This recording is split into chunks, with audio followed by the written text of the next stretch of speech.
샬롬 친구들 반갑습니다. 우리 오늘 같이 묵상할 찬양의 제목은 오직 주의 사랑에 매여 라는 찬양입니다. 우리가 세상을 살아갈 때 너무나 많은 것들이 즐겁고 또 재밌고 또 그것을 사랑해서 우리가 다른 것에 집중할 때가 있는데요. 그때마다 우리는 꼭 마지막에 상처를 받거나 힘든 경우가 너무나 많이 있습니다.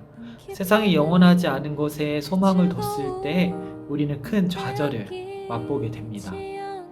오늘 우리가 같이 부를 찬양은 세상의 그 어떤 것들보다도 영원하고 소중한 그 하나님의 사랑, 그 하나님을 바라볼 때 우리가 그 소망 가운데 살아갈 수 있다라는 그 고백을 우리가 이 찬양을 통해서 우리가 같이 불렀으면 좋겠는데요. 우리 친구들도 세상을 살아가다가 정말 하나님의 사랑을 온전히 경험하고 싶고 또 그 사랑이 너무나 커서 거기에 매여서 주님 안에서 온전히 살아가고 싶은 마음이 들 때 우리 이 찬양의 고백을 통해서 하나님께 기도하는 친구들 다 되었으면 좋겠습니다. 오늘 같이 부를 찬양을 되게 멋진 찬양단이 준비를 했거든요. 우리 이 시간 같이 가사를 보면서 우리가 같이 함께 불렀으면 좋겠습니다.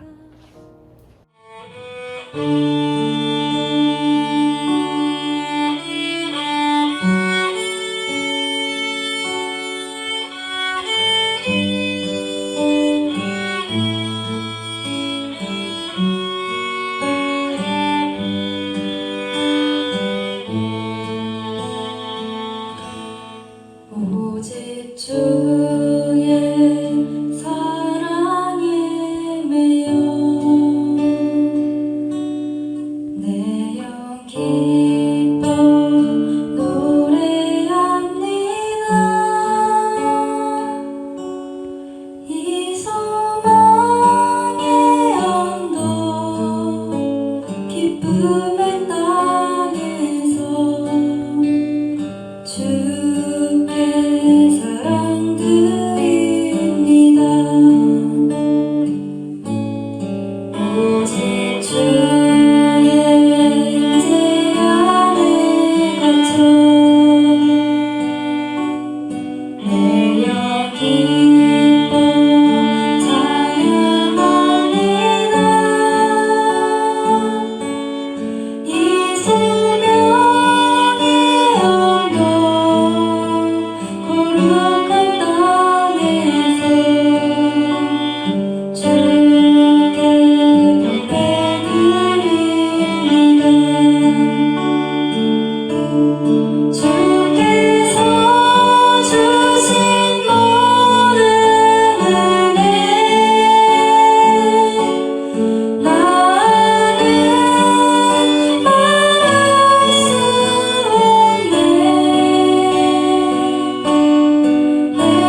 하나님 아버지, 이번 한 주간도 무사히 보낼 수 있게 해주신 것 감사합니다. 청소년부 아이들이 모두 빠짐없이 예배 영상을 시청할 수 있게 하시고 전도사님의 말씀이 귀에 잘 들어올 수 있도록 도와주세요.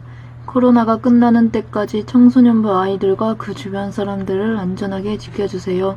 예수님의 이름으로 기도드렸습니다. 아멘. 전도서 11장 9절 청년이여 내 어린 때를 즐거워하며 내 청년의 날들을 마음에 기뻐하여 마음에 원하는 길들과 내 눈이 보는 대로 행하라. 그러나 하나님이 이 모든 일로 말미암아 너를 심판하실 줄 알라. 이제 우리나라의 명절인 추석이 2주 앞으로 다가왔습니다. 이번 추석 명절은 코로나19로 인해 할아버지, 할머니 집도 친척 집도 가기 어려운 상황이 되어 너무 아쉬운 친구들이 많을 것 같아요. 반면 오랜 시간 차를 멀리 타고 가지 않아도 되고 또 친척 어른분들의 잔소리를 듣지 않아도 된다라는 생각에 좋아하는 친구들도 있을 것 같습니다. 크리스마스 시즌에 꼭 나홀로 집에가 등장하듯이 명절 시즌이 되면 꼭 인터넷상에 등장하는 빼놓을 수 없는 이야기가 있는데요. 바로 이 어른들의 명절 잔소리입니다. 그래서 약 2년 전부터는 이렇게 추석 잔소리 메뉴판까지 등장하는 해프닝이 벌어지기도 하였는데요. 메뉴판 내용 중 우리 청소년 친구들이 들을 만한 내용을 살펴보면 너 반에서 몇 등 하니? 는 7만원, 대학은 어디 갈 거니? 라고 물어보면 10만원, 또 남자친구, 여자친구는 있니? 라고 물어보면 50만원, 살 좀 빼야겠다, 얼굴이 그게 뭐니? 라고 물어보는 건 무려 5천만원이나 되어지게 써 있습니다. 더 웃긴 건 이름을 다르게 부르면 9억 9,999만 9,999원이나 되는 가격이 측정되어 있습니다. 너무 웃기죠? 그 자리에서 선입금, 필수고, 외상도, 사절이라고 써 있습니다. 이처럼 어른들의 잔소리가 우리 친구들에게는 너무 큰 스트레스가 되다 보니 스트레스 수준에 맞게 가격이 측정되어 있는 것 같습니다. 오늘은 전도사님도 명절을 맞이해서 우리 친구들에게 잔소리를 하나 하려고 합니다. 그것은 바로 넌 커서 뭐가 될래? 입니다. 혹시 이 잔소리가 스트레스가 되었다면 그 값만큼 전도사님에게 받으러 오시면 전도사님이 드리겠습니다. 너 커서 뭐가 될래? 이 말을 좋게 표현하면 너의 꿈이 뭐니? 너의 진로는 어떤 것이니? 너는 어떤 대학, 어떤 과를 갈 거야? 등과 같은 표현으로 우리 친구들의 귀에 못이 박히도록 듣고 있을 것이라고 생각되는데요. 오늘은 이런 꿈, 진로와 같은 이야기를 나눠보려고 전도사님이 잔소리로 이야기를 시작하였습니다. 꿈 하면 성경에서 떠오르는 인물 혹시 누군지 아시나요? 그건 바로 대부분의 크리스찬들은 꿈꾸는 사람 요셉을 떠올릴 것입니다. 요셉이 얼마나 꿈으로 유명하면 꿈의 사람 요셉이라는 뮤지컬도 있고요. 또 꿈꾸는 요셉이라는 만화나 애니도 여러 있으며 심지어 꿈꾸는 요셉이라는 가구 브랜드까지도 등장하였습니다. 엄청나죠? 그러면 요셉은 어떻게 이처럼 꿈, 진로, 비전과 같은 수식어의 대표 주자가 되었는지를 살펴보고 우리 친구들도 전도사님이 앞에서 잔소리와 같이 물어본 넌 커서 뭐가 될래? 라는 질문에 당당하게 대답할 수 있는 친구들이 다 되시길 기대해 봅니다. 요셉은 12명의 형제 중 11번째 아들로 아버지인 야곱의 사랑을 한몸에 받으며 어린 시절을 보냅니다. 요셉은 다른 형제들과는 차별적으로 극진히 여김을 받아서 성경에 보면 이렇게 나오는데요. 요셉은 노년에 얻은 아들이므로 이스라엘이 여러 아들들보다 그를 더 사랑하였으므로 그를 위하여 채색옷을 지었더니 그의 형들이 아버지가 형들보다 그를 더 사랑함을 보고 그를 미워하여 그에게 편안하게 말할 수 없었더라. 아멘. 여기서 말하는 이스라엘은 아버지인 야곱이 계명한 이름입니다. 이렇게 시기와 질투를 받으며 유년 시절을 보내던 요셉은 어느 날 밤 독특한 꿈을 꾸게 됩니다. 그것은 꿈에서 형제들과 밭의 곡식들을 단을 묶는 일을 하고 있었는데요. 갑자기 형들이 묶은 단들이 일어나 자신이 묶은 단 주위에 둘러서서 절을 한다는 내용이었습니다. 정말 형제들이 들으면 어이없어 할 만한 그런 꿈이었죠. 그런데 그걸 눈치 없게 순수했던 요셉은 형제들에게 이야기합니다. 형제들의 반응은 어떠했을까요? 그의 형들이 그에게 이르되 내가 참으로 우리의 왕이 되겠느냐? 참으로 우리를 다스리게 되겠느냐? 하고 그의 꿈과 그의 말로 말미암아 그를 더욱 미워하더라. 아멘. 당연한 결과겠지요. 그런데 더 재밌는 건 그 다음입니다. 며칠 후 요셉은 다시 꿈을 꾸었는데요. 꿈에서 해와 달과 11개의 별이 자신에게 또 절을 하는 그런 꿈이었습니다. 이것을 형제들에게 이야기했을까요? 안 했을까요? 요셉은 또 형제들에게 달려가 신이 나게 이야기합니다. 참 순진한 사람이죠. 형제들의 반응은 어떠했을까요? 자신들 11명의 별도 모자라 이제는 해와 달, 이건 부모님까지도 엎드려 요셉에게 절한다는 것을 의미하고 매우 기분 나빠하면서 더 미워하게 되었을 것입니다.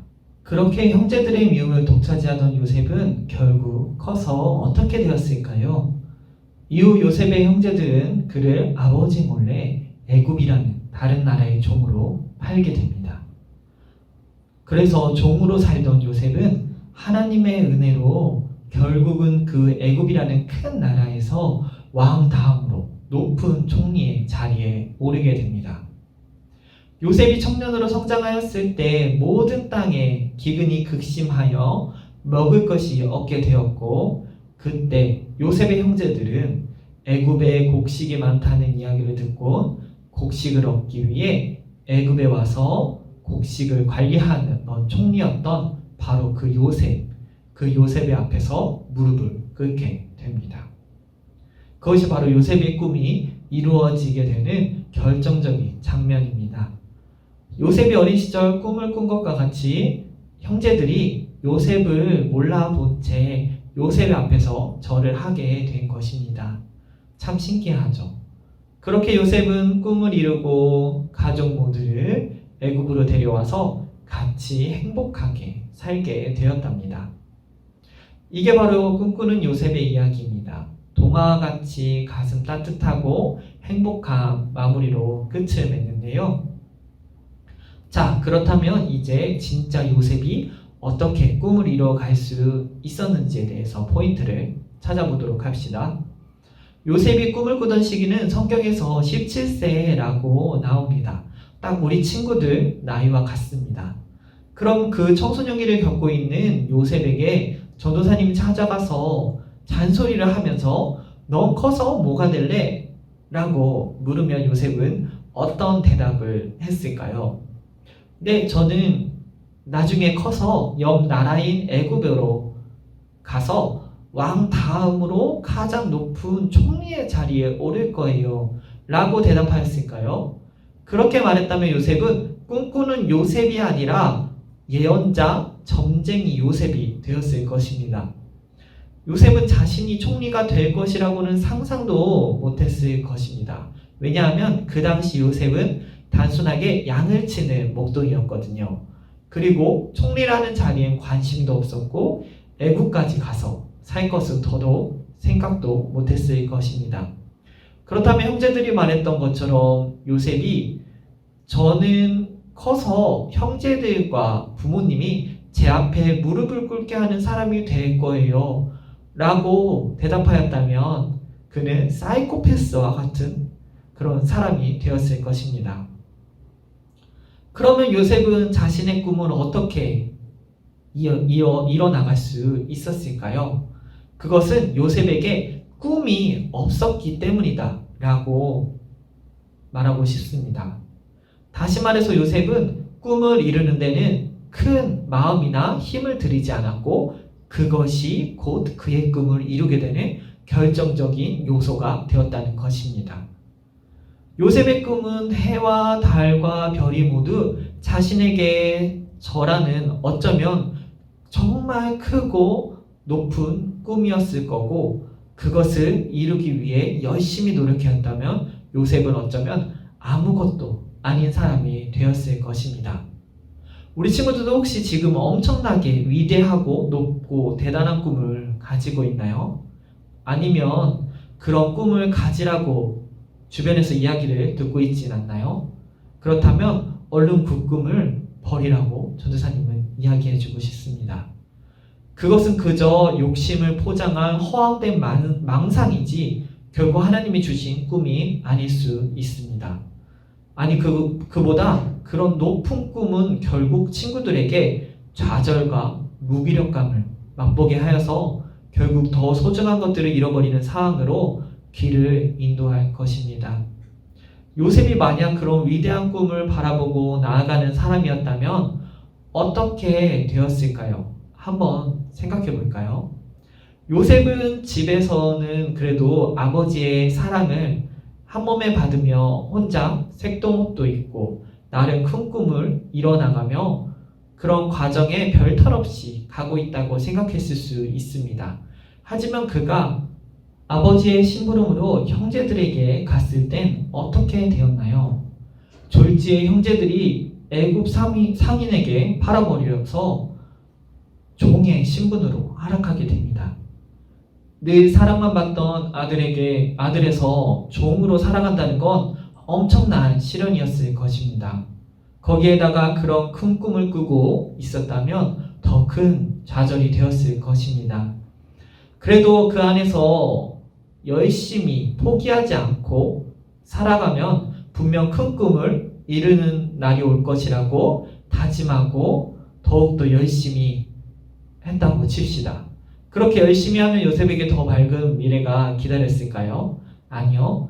요셉이 앞에 기다리던 건 주인의 아내의 모함으로 인해서 감옥에 가서 죄인 신분이 되는 것이었습니다.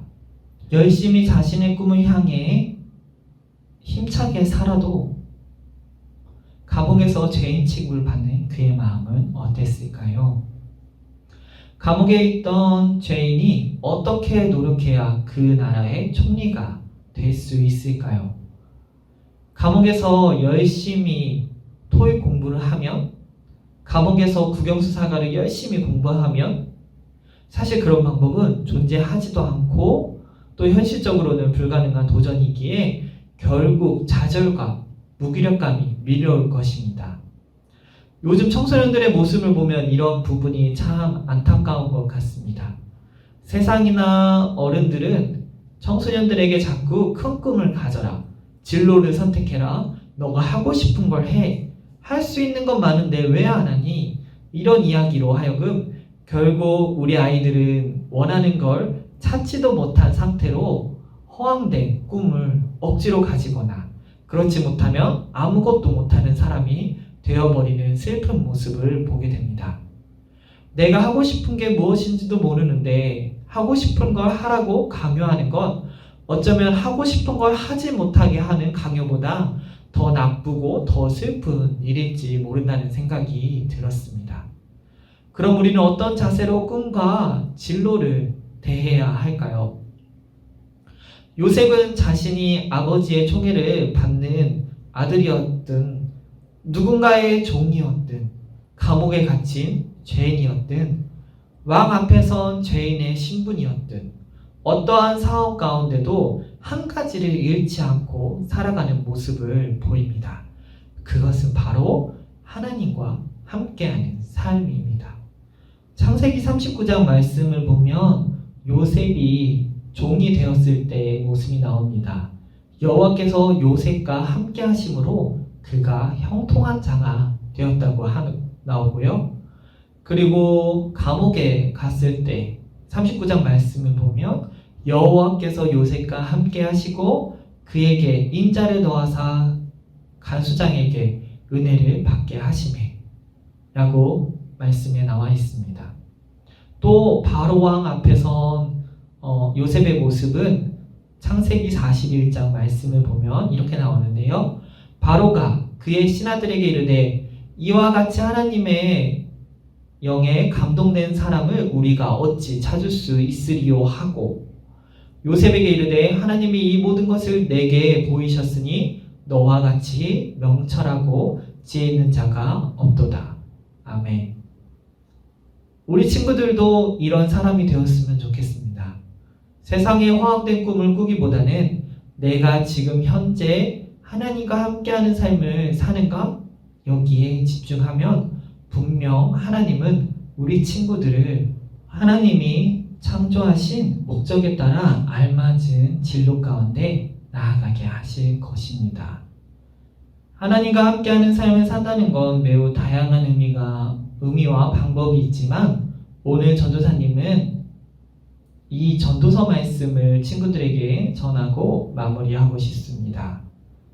전도서 11장 9절 말씀인데요.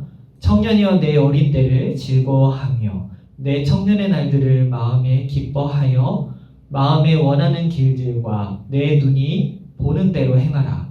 그러나 하나님이 이 모든 일로 말미암아 너를 심판하실 줄 알라. 아멘. 다시 이야기하면 지금의 때를 즐기고 타인과 비교하는 마음이 아닌 자신의 마음에 원하는 대로 눈에 보이는 대로 가고 싶으면 가고 하고 싶으면 하며 살아가는 인생을 살라고 이야기하고 있습니다. 하지만 한 가지 꼭 명심해야 되는 것은 하나님이 이후 모든 일로 말미암아 우리를 심판하신다는 것, 그것을 기억해야 된다는 것입니다. 이것이 하나님과 함께 사는 삶의 한 가지 모습일 것입니다. 넌 커서 뭐가 될래? 라는 질문이 던져졌을 때 저는 커서 의사가 될래요. 저는 커서 대통령이 될래요. 저는 커서 어떤 사람이 될래요와 같이 답하는 사람이 아니라 커서 뭐가 되는 게 중요한가요? 저는 지금 하나님과 함께하며 즐겁게 사는 사람이 될래요. 라고 이야기하며 하나님 안에서 더 행복한 삶을 사는 우리 청소년부 친구들이 다 되셨으면 좋겠습니다.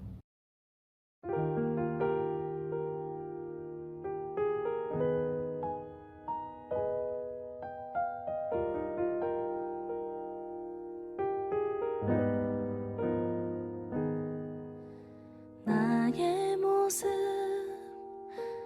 나의 소유 주님 앞에 모두 드립니다.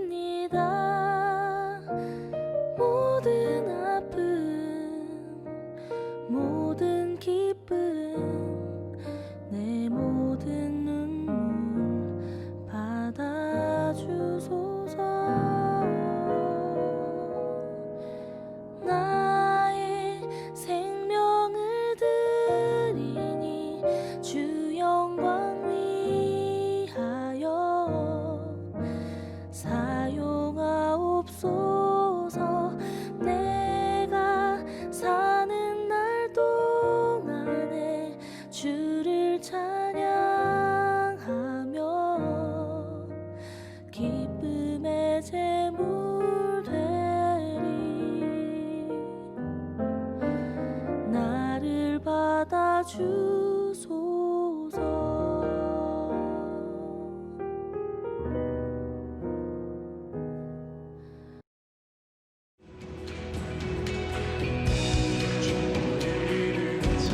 오늘도 온라인으로 예배드리신 모든 분들 환영하고 축복합니다.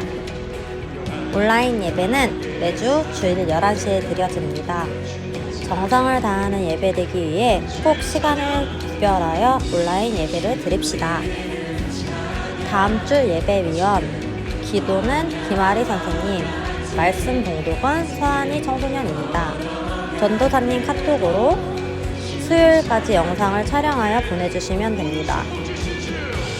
이번 한 주도 건강하고 하나님의 사랑과 꿈을 이어 주변 친구들에게 전하는 우리 MBT의 친구들이 다 되기를 소망합니다. 샬롬. 하늘에 계신 우리 아버지, 아버지의 이름을 거룩하게 하시며 아버지의 나라가 오게 하시며 아버지의 뜻이 하늘에서와 같이 땅에서도 이루어지게 하소서. 오늘 우리에게 일용할 양식을 주시고 우리가 우리에게 잘못한 사람을 용서하여 준 것 같이 우리 죄를 용서하여 주시고 우리를 시험에 빠지지 않게 하시고 악에서 구하소서. 나라와 권능과 영광이 영원히 아버지의 것입니다. 아멘.